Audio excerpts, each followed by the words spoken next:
तर चला आपल्या उदयपूर ट्रिपच्या डे 2 च्या इव्हनिंगला सुरुवात करूया।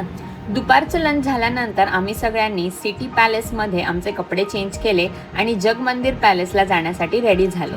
सिटी पॅलेसमधून बाहेर पडताना वाटेत ही छोटीशी टॉय ट्रेन दिसली। उदयपूरमध्ये सिटी पॅलेस या परिसरात पर्यटकांसाठी टॉय ट्रेन राईडचा अनुभवही उपलब्ध आहे। त्या छोट्या ट्रेनमधून पॅलेस कॉम्प्लेक्स आणि त्याच्या आसपासचा परिसर पाहता येतो। आणि खरं सांगायचं तर अशी छोटी ट्रेन दिसली की मोठ्यांनाही आपलं चाइल्डहुड आठवतं। आम्ही सगळ्यांनी सिटी पॅलेसच्या बॅक साईडने एक्झिट घेतला आणि इथून पुढचा रस्ता तर खूपच सुंदर होता। एका बाजूला सुंदर बिल्डिंग्स आणि दुसऱ्या बाजूला लेक पिचोलाचं शांत पाणी। आम्ही सगळ्या लेडीज तर लेकचा व्ह्यू बघतच चाललो होतो। मध्येच एखादी बोट येताना दिसायची आणि आम्ही लगेच थांबून तिचा व्हिडिओ करायचो।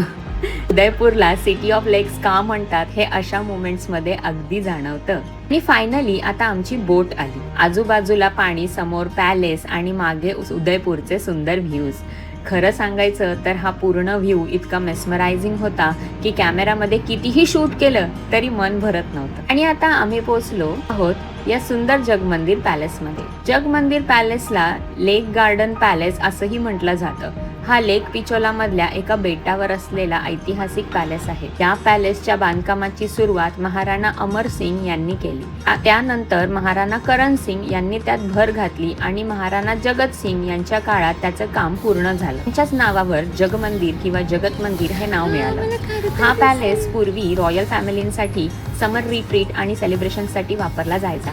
जगमंदिरच्या हिस्ट्रीमधली एक गोष्ट खास म्हणजे मुघल प्रिन्स खुर्रम म्हणजेच पुढे शहाजहान यांनी आपल्या वडिलांविरुद्ध बंड केल्यानंतर काही काळ उदयपूरमध्ये आश्रय घेतला होता आणि जगमंदिरशी त्याचा संबंध जोडला जातो। मात्र हा पॅलेस सुंदर आर्किटेक्ट, गार्डन, मार्बल वर्क आणि लेक पिचोलाच्या ब्रेथ टेकिंग व्ह्यू साठी प्रसिद्ध आहे।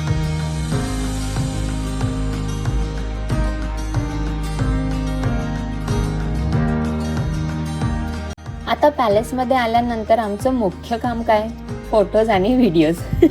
प्रत्येक सुंदर कॉर्नरमध्ये फोटो पाहिजेच।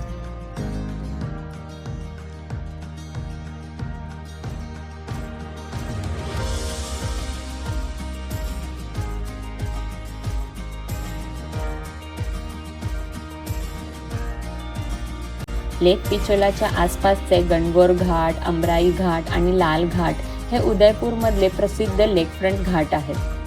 थोडं फिरल्यानंतर मी आणि मंजूताई थोडा वेळ बसून रेस्ट घेतला आणि खरं सांगायचं तर संध्याकाळची ही शांत वेळ खूपच सुंदर होती।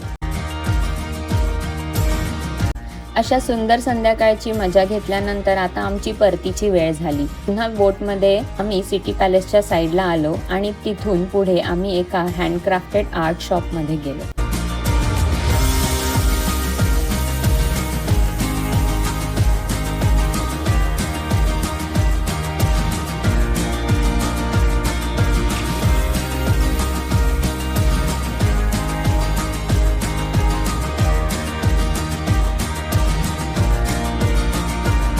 इथे खूप सुंदर हँडक्राफ्ट आर्ट आयटम्स पाहायला मिळतात। राजस्थानची ट्रेडिशनल कला, सुंदर सजावटींच्या वस्तू आणि साड्याही होत्या। थोडं विंडो शॉपिंग केल्यानंतर आता आम्ही हॉटेलकडे निघालो। हॉटेलवर परत आल्यावर आता दिवसभराच्या फिरण्यानंतर सगळ्यांना भूक लागली होती आणि मग सुरू झाली आमच्या दिवसाच्या शेवटचा पण सगळ्यात डिलिशियस गोष्ट, खाणं। आज आम्ही ऑथेंटिक राजस्थानी आणि लोकल फ्लेवर्स एन्जॉय केले। सुरुवात झाली दही पापडी चाटणे, मग केर सांगरी, गट्टे की सब्जी, सिंगाडा फिश करी सोबत राईस, बटर रोटी आणि मक्याचा रस्सा आणि शेवटी स्वीट एंडिंग म्हणून मफिन्स। दिवसभर पॅलेस, लेक, बोट राईड आणि शॉपिंग केल्यानंतर असं गरमागरम आणि छान जेवण मिळालं की दिवस अगदी परफेक्ट झाल्यासारखा वाटतो।